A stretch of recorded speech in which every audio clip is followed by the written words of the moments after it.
전도서 4장 1절로 6절에 있는 말씀을 우리 함께 보도록 하겠습니다. 전도서 4장 1절로 6절, 홀수절은 제가 읽고요, 우리 짝수절 우리 성도님들께서 함께 낭독해 주시면 감사하겠습니다. 내가 다시 해 아래에서 행하는 모든 학대를 살펴보았도다. 보라, 학대받는 자들의 눈물이로다. 그들에게 위로자가 없도다. 그들을 학대하는 자들의 손에는 권세가 있으나 그들에게는 위로자가 없도다.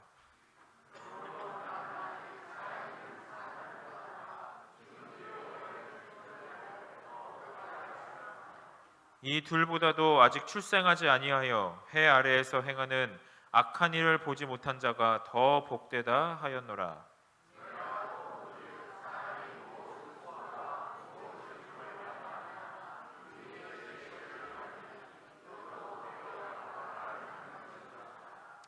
우매자는 팔짱을 끼고 있으면서 자기의 몸만 축내는도다.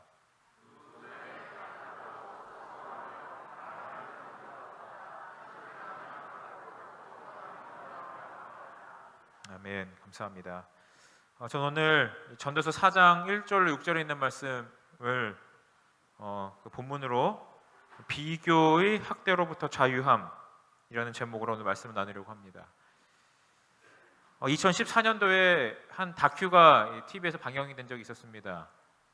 그래서 그 아이를, 특별히 학생을 둔 부모들 사이에서 굉장한 이슈가 된 한 다큐였는데요. 그 다큐의 제목이 뭐였냐면 부모 대 학부모. 그러니까 이제 당신은 부모냐 학부모냐 이것을 묻는 하나의 화두로 던지는 다큐였습니다. 근데 여기서 여러분, 학부모가 무슨 뜻이죠? 학부모. 학생의 부모, 학생을 자녀로 둔 부모를 이제 보통 우리 학부모라고 하지 않습니까? 이 다큐에서 학부모가요, 그 배울 학자가 아니고요, 그 모질학, 사나울 학자를 써서 어떤 부모라는 뜻이에요? 아주 아동을, 자녀를 모질게, 사납게 이제 몰아붙이는 부모를 이제 일컬어서 학부모라고 이제 쓴 거예요. 근데 여기서 말하는 이 다큐에서 쓰는 모질학, 사나울 학자가 무슨 단어를 쓸 때와 같은 거냐면 학대하다라는 그 학자와 같은 단어입니다. 그러니까 아동 학대 할 때 그 학자가 이 학부모로 쓸 때 그 학자를 갖다가 같이 붙였던 것이죠. 그래서 이 다큐에서 부모가 사납고 모진 학부모가 되는 이유를 들어 뭐라고 얘기했냐면, 과도한 입시 경쟁으로 인해서 자녀들을 자기도 모르는 사이에 자기도 원치 않게 뭐가 되어가는 거예요? 학부모가 되어간다는 것이죠. 그래서 그런 부모들 밑에서 과도한 경쟁 입시를 살아가는 이 자녀들이 학을 때다 보니까 아이들이 점점 더 삐뚤어지고 점점 더 사는 게 어려워지고, 그러다 보니까 나중에는 극단적인 선택을 하는 아이들도 생겨난다는 것입니다. 그래서 이제 이 다큐에서는 이제 마지막에 학부모에서 부모로 거듭나기라는 이런 이야기를 하면서 여러 가지 대안을 제시하면서 그 다큐가 이제 맞춰지게 됩니다. 오늘을 살아가는 우리 이 세대가, 그리고 젊은 세대가 참 만만치 않은 세상 속에 살아갑니다. 그죠? 그 아이들을 지성과 영성과 체력이 고루 발달할 수 있도록 도와주어야 하는, 그리고 충분히 그러고 싶어 하는 마음이 있는 우리 부모들조차도 이 정말 끊임없는 이 입시 경쟁에서 아이들을 살리다 보니 어떤 사람이 되어가고 있어요? 자녀를 학대하는 사람들로 살아가고 있다는 것이죠. 오늘 보니까요, 이 전도서에서 특별히 4장에서의 이 화두가 뭐냐면 학대입니다. 학대. 내가 다시 해 아래서 행하는 모든 학대를 살펴보았도다. 보라, 학대받는 자들의 눈물이로다. 그들에게 위로자가 없도다. 그들을 학대하는 자들의 손에는 권세가 있으나 그들에게는 위로자가 없도다. 이렇게 학대받고 살아가는 사람들이 어떠한 삶인가 봤더니요, 2절에 보시면 그러므로 나는 아직 살아있는 산자들보다 죽은 지 오랜 죽은 자들을 더 어떻게 여기고 있어요? 지금 보니까요, 예, 그러니까 이렇게 학대받으며 사느니 뭐가 차라리 날 정도예요? 예, 죽은 게 날 정도다. 이 둘보다도 아직 출생하지 아니하여 해 아래서 행하는 악한 일을 보지 못한 자가 더 복되다. 그래서 이 솔로몬은 우리가 살아가는 이 삶이 자기도 모르는 사이에 자기도 원치 않게 누군가를 학대하고 학대받고 살아가는 이 세상이고, 그런 삶을 살아가다 보니 때로는 차라리 사느니 못한 삶을 살아가는 것이 우리의 인생이라고 얘기하고 있는 것입니다.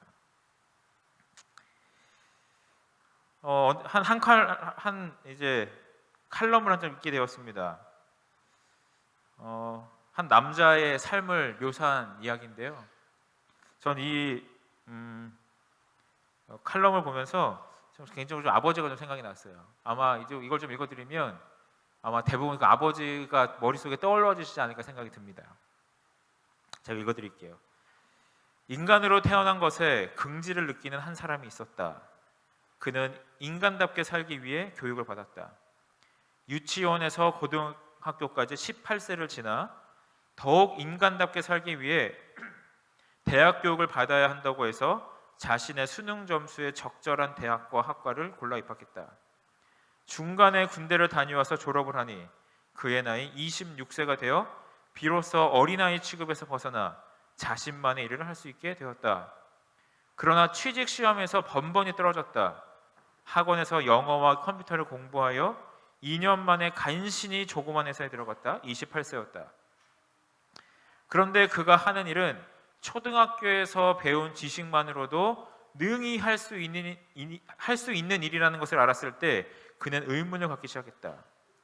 인간만이 삶의 3분의 1 정도를 준비만 하면서 교육만 받으면서 지내는 것이 아닐까. 여러분들 그런 질문 해본 적 있습니까? 그러나 그는 계속 직장에 나갔으며 결혼을 하고 아이도 낳았다. 하고 싶은 것, 먹고 싶은 것을 다 참으며 집을 갖기 위해 노력한 끝에 10년 만에 보금자리를 마련했다. 그때 그의 나이 36세였다. 여러분 빠른가요? 느린가요? 빠르죠. 느리지 않죠. 아주 양호합니다. 그죠? 그때 그는 또다시 의문이 생겼다. 자신의 보금자리를 마련하기 위해 삶의 6분의 1을 보내는 동물이 또 있을까? 집도 장만했고 이제는 좀 삶을 누리며 살고 싶었으나 아내는 수입의 거의 반을 학원비, 과외비로 지출해야 한다고 해서 다시 허리띠를 졸라매고 자식들을 열심히 교육시켰다. 많이들 이렇게 살아오셨죠? 저도 앞으로 이렇게 살아가야 될까요? 두 자녀를 다 대학 졸업을 시키기까지 24년이 걸렸다. 그의 나이 60세가 되었다. 자식 중 한 명은 딸이어서 마지막으로 부부 동반 세계 여행을 염두에 두고 모았던 돈을 혼수 장만하는 데 쓰지 않을 수 없었다. 딸의 결혼식장을 나온 그날 눈이 내리고 있었다. 강아지 한 마리가 눈을 맞으며 신나게 깡총거리며 뛰어다니는 것을 보며 문득 자신이 언젠가 들었던 한마디가 생각났다. 개만도 못한. 뒤에 한마디가 더 있는데 좀 생각을 좀 해야 될 것 같습니다. 60세에 그 눈 내리는 어느 겨울날 그는 또다시 의문을 갖기 시작했다. 정말 인간이 동물보다 나은 삶을 살고 있는 것일까? 여러분, 우리 사람이 정말로 동물보다 나은 삶을 살고 있습니까? 그렇게 믿고 싶어요. 그죠? 근데 참 한 번은 또 자괴감이 들었던 것은 언제였냐면, 여러분 강아지 유치원이 있다는 거 혹시 알고 계십니까? 혹시 들어보셨나요? 저희는 반려견이 없어서 잘 몰랐는데 요즘에 강아지들을 유치원을 보낸대요. 유치원을 보내는데요. 여러분 손녀들 혹시 유치원 보내면 얼마 정도 되는지 혹시 아세요? 손주 손녀들? 싼 데는 뭐 한 18만 원, 20만 원 돈에서 비싼 데는 30에서 40만 원 정도 합니다. 근데 이 강아지 유치원은요, 싼 데가 38만 원이래요. 그리고 많게는 80만 원에 달하는 곳도 있다고 합니다. 그래서 때로는 어쩌면 이러한 삶을 우리가 살펴보면서 우리가 사람이 살아가는 인생이 어쩌면 정말 짐승보다도 못한 삶을 살아가고 있지는 않은가라는 그런 회의를 갖게 됩니다. 그리고 나름대로 인간답게 살려고 발버둥치며 살아왔는데 그 순간들이 나도 모르게 누군가를 학대하고 누군가로부터 학대받는 그런 삶임을 생각해 봤을 때 참 우리의 삶이 과연 의미가 있는가라는 생각을 하게 되면서 어쩌면 그런 삶을 살아가는 이 시대 속에서 그토록 자신의 삶을 스스로 포기하는 사람들이 많은 이유가 그것 때문이 아닌가 생각을 해보게 됩니다. 여러분, 이 감사하게도 근데 전도서 4장에서는요 그러한 이 학대로 인한 그리고 삶의 의미를 찾지 못한 자들에게 그 이유를 설명해주고 있습니다. 전도서 4장 4절을 잠깐 보시면은요 사람들이 이토록 수고하고 무거운 짐을 살아가면서도 행복과 의미를 찾지 못해 방황하는 이유는 무엇인가? 우리 4장 4절 같이 읽어볼까요? 시작. 내가 또 본즉 사람이 모든 수고와 모든 재주로 말미암아 이웃에게 시기를 받으니 이것도 헛되어 바람을 잡는 것이로다. 모든 사람이 수고와 재주로 열심히 살아가는데 이웃에게 뭐를 받는다고요? 시기를 받는데요. 이거를 쉬운 성경에서는 이렇게 좀 더 새롭게 번역을 하고 있습니다. 모든 수고와 성취는 이웃에 대한 시기심에서 발생하였다. 뭐에서 시작이 됐다고요? 시기심. 내가 열심히 수고하고 정말 발버둥 치면서 이룬 성취가 결국에는 이웃에 대한 시기심 때문에 이루어진 거라는 겁니다. 현대어 성경에서는 같은 성경을 이렇게 이야기하고 있습니다. 또 내가 모든 수고와 일의 모든 성과를 살펴보니 그것도 사람들이 서로 질투하는 데에서 나온 것에 불과하였다. 뭐 때문에 시작됐다고요? 질투요. 그리고 현대어 성경에서는 이렇게 이야기합니다. 세번역 성경입니다. 온갖 노력과 성취는 바로 사람끼리 갖는 경쟁심에서 비롯되는 것임을 나는 깨달았다. 이 각각 현대어로 번역한 성경들이 사람들이 수고하고 무거운 짐을 살아가는 이유가 옆에 살아가는 이웃에 살아가는 사람들에 대한 시기심과 경쟁심과 질투에서 그렇게 사람들이 수고하고 힘들게 살아간다는 거예요. 필요 이상으로. 여러분, 이 시기심, 경쟁심, 질투를 한 단어로 요약하면 무엇으로 요약할 수 있을까요? 저는 이것을 비교라고 생각합니다. 비교. 이웃에 대한 시기심, 사람 사이에 갖는 경쟁심, 사람들이 서로 느끼고 갖고 있는 질투. 그럼 이것이 다 옆에 사람과 옆에 가족과 이웃들을 살펴보면서 뭐 하는 거예요? 비교하는 것이죠. 여러분께 한 가지 질문을 좀 드리겠습니다. 두 가지 세상이 있는데요. 여러분은 어느 세상에서 살고 싶으신지 한번 대답을 해보시기 바랍니다. 1년에, 제가 1년에 1억을 버는데요. 다른 사람들은 5천만 원을 벌어요. 이게 1번 세상입니다. 제가 1억이고 다른 사람들 얼마예요? 5천만 원. 2번 세상은요. 저는 2억 5천을 벌어요. 1년에.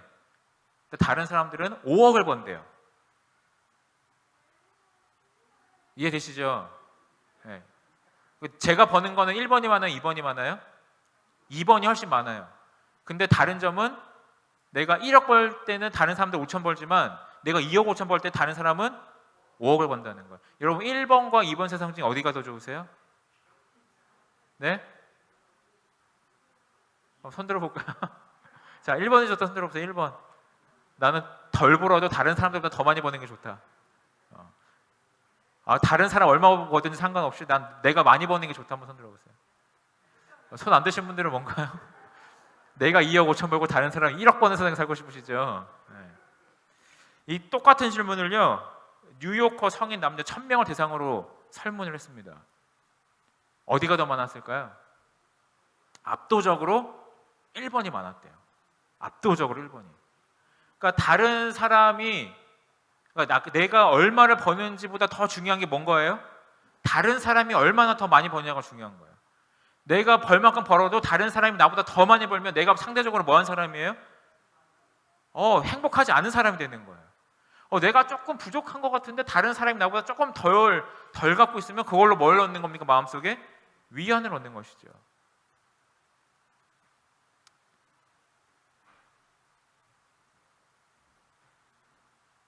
고린도후서 10장 12절에서는요. 그 메시지 성경, 오늘날 이제 여러 현대어 번역 성경 가운데 메시지 성경에서 이렇게 번역을 하고 있습니다. 고린도후서 10장 12절을 비교하고 등급을 매기고 경쟁하는 자들은 사실상 핵심을 놓친 것입니다. 뭐 하는 사람들이요? 비교하고 등급을 매기고 경쟁하는 사람들은 사실상 핵심을 놓친 것이다. 여러분, 다른 사람을 보고 그 속에서 행복을 느끼는 사람들은 뭐 할 수 없을까요? 행복할 수 없어요. 왜냐하면 행복이 나에게 달린 것이 아니라 누구에게 달려 있어요? 타인에게 달려있기 때문에 그렇습니다. 내가 아무리 잘해도 나보다 더 잘 사는 사람이 있으면 내가 나름대로 내 와이프도 나름 괜찮은데 내 와이프보다 더 이쁜 이렇게 살아가다 보면 어떻게 되는 거예요? 인생이요? 상당히 힘들어진다는 겁니다. 그래서 우리가 살아가는 인생이 다른 사람을 견눈질하고 그들과 경쟁하고 그들과 비교하는 순간 우리는 다 마치 뭐와 같은 사람이냐면 아무도 나를 학대하지 않음에도 불구하고 내가 뭘 받는 것과 다름이 없는 거예요? 학대받는 것과 다름이 없다는 겁니다. 누가 누구를 학대하는 거예요? 자신이 자신을 학대하는 것입니다. 근데 세상의 대부분의 사람들이 솔로몬이 보니까 어떻게 살아가고 있어요?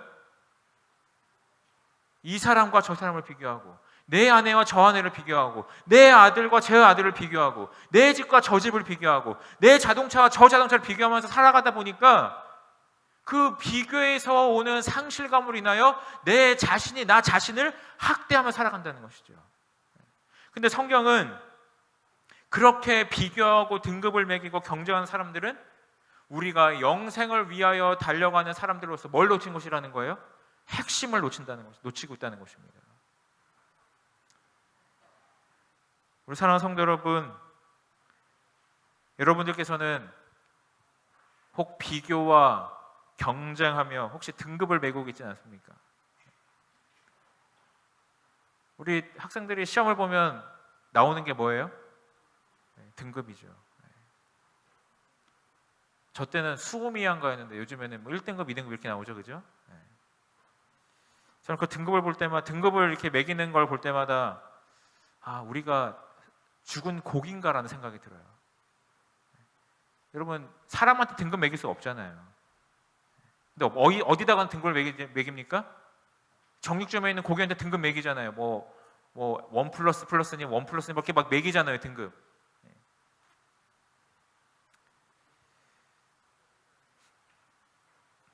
여러분, 에베소서 2장 10절 잠깐 펴주시면 감사하겠습니다. 에베소서 2장 10절에서는 우리의 삶이 그렇게 만만한 것이 아니라고 이야기하고 있습니다. 에베소서 2장 10절입니다. 네, 앞에 화면을 좀 준비해 주셨네요. 같이 읽어볼까요? 시작. 우리는 그가 만드신 바라 그리스도 예수 안에서 선한 일을 위하여 지으심을 만드신 자니 일은 하나님 이전에 예비하사 우리로 그 가운데서 행하게 하려 하심이라. 우리는 그의 만드신 바라. 여기서 만드신 바라 할 때 이 만드신 이 단어가요, 헬라어로 포이에마라는 단어라고 합니다. 이 단어가 어떤 의미냐면 작품이란 뜻이래요. 여러분, 제가 메고 있는 이 넥타이를 보고 작품이라고 하시는 분들이 계실까요? 제 넥타이가 아무리 비싼 명품 넥타이를 이거를 보고 작품이라고는 할 수가 없어요. 이 작품은 이 넥타이는 작품이 아니고 뭐예요? 그냥 상품에 불과합니다. 상품. 그러나 아무리 이상하게 그린 그림이라도 저기 아이들이 그린 그림이라도 우리는 그 그림을 보고 때로는 어떤 말을 할 수 있냐면 야, 우리 손주가 그린 그림은 뭐예요? 작품이에요. 예술이에요. 예술 작품이에요. 왜 그게 예술 작품이 될 수 있습니까? 세상에 그 아이가 그린 그 그림은 하나밖에 없어요. 하지만 이 넥타이는 뭐만 있으면 살 수 있어요? 돈만 있으면 널리고 넥타이예요. 더 이쁜 것을 얼마든지 살 수 있습니다. 그러나 하나님께서는 우리들을 바라보는 그 시선이 뭘로 바라보시는 게 아니고요, 상품으로 바라보시는 게 아니고 작품으로 바라보신다는 겁니다. 그러므로 우리의 삶은, 우리의 인생은, 우리의 가치는 뭐가 불가능한 겁니까? 비교하고 등급을 매기는 것이 불가한 것이라는 것입니다. 우리 옆에 사람을 보면서 같이 좀 얘기해 주실까요? 당신은 작품입니다. 같이 좀 해주세요. 당신은 작품입니다. 그러므로 여러분의 삶은